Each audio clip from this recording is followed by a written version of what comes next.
Salut mesdames et messieurs, bienvenue sur DBS Télévision dans les échos du monde. Dans le monde, aujourd'hui, comme chaque 25 novembre, se célèbre la journée internationale pour l'élimination de la violence à l'égard des femmes. Cette année est particulière car elle se célèbre en période de pandémie et au cours de cette période, on assiste à une flambée des violences faites sur les femmes car la crise sanitaire a mis en lumière le fléau des violences sexuelles. Selon les données de l'ONU Femmes publiées en fin septembre, le confinement a fait augmenter des plaintes ou appels aux autorités pour des violences domestiques de 30% à Chypre, 33% à Singapour, 30% en France et 25% en Argentine. Pour s'exprimer cette année, bien que la mobilisation reste incertaine à cause des restrictions sanitaires, des marches pour les droits des femmes ont récemment eu lieu en Namibie, au Libéria, au Costa Rica, au Guatemala et en Roumanie. Selon le mouvement féministe Planning Familial, nous ne pourrons pas manifester pour exprimer nos colères, ni marcher pour lutter ensemble, mais nous ferons quand même entendre nos voix virtuellement et visuellement. Quant à la Commission pour l'égalité des sexes en Afrique du Sud, partout où vous regardez, il y a des inégalités, que ce soit au niveau de l'emploi, des écarts de rémunération, des violences sexistes. Tout cela se creuse davantage à cause du Covid.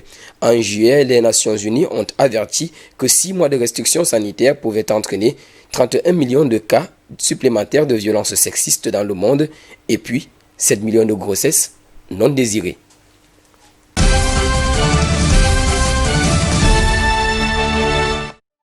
En Turquie, toujours par rapport à cette journée, les principales organisations féministes organisent des rassemblements à travers le pays, ceci en vue de réclamer des mesures concrètes pour empêcher les féminicides. Ces dernières restent mobilisées malgré les répressions quasi systématiques des manifestations en Turquie.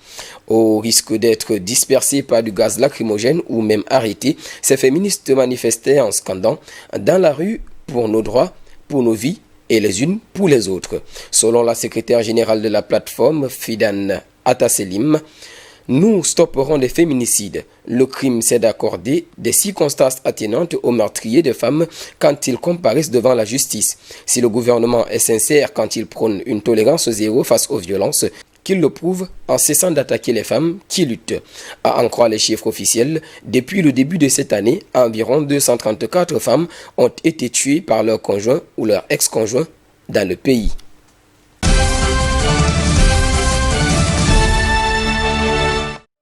À présent au Pérou, le président par intérim Francisco Sagasti a annoncé ce 23 novembre des changements au sein de la police nationale. Cette décision fait suite à la violente répression des manifestations survenues ces dernières semaines et condamnées par plusieurs organismes internationaux de défense des droits de l'homme.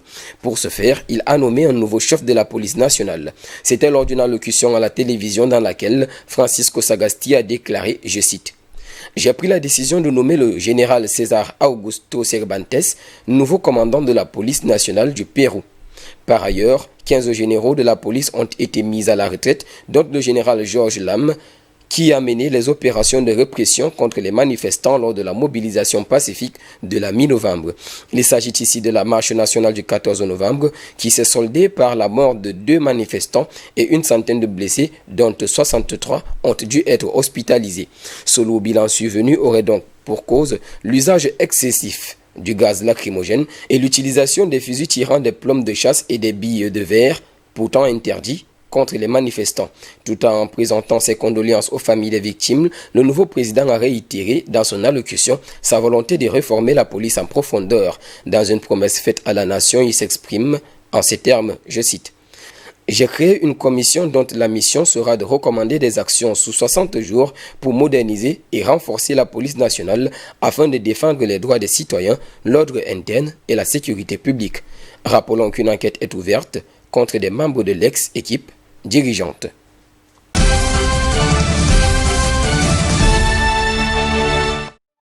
À présent en Suisse, au moins 2 blessés ont été enregistrés de suite d'une agression survenue le mardi 24 novembre dans un supermarché de Lugano.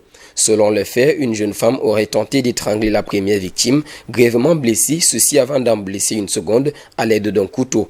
Notons ici que l'assaillante suisse, âgée de 28 ans, a été maîtrisée par d'autres clients du magasin, ceci en prélude à son arrestation effectuée par les forces de l'ordre. Selon la police, il s'agit ici d'une possible motivation terroriste.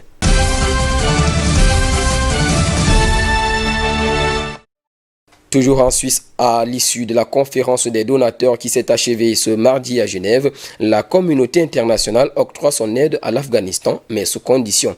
En effet, la conférence a permis de réunir 10 milliards d'euros. Selon le ministre finlandais de la coopération au développement, Ville Skinnari, je suis ravi que, pour la première fois, la communauté internationale est appelée de manière unanime à un cessez-le-feu immédiat, permanent et complet, et ce, dans un respect du droit international humanitaire.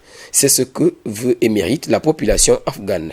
Le conflit dure depuis près de 2 décennies et selon l'ONG Save the Children, près de 40% de la population afghane ne parvient pas à subvenir à ses besoins les plus élémentaires.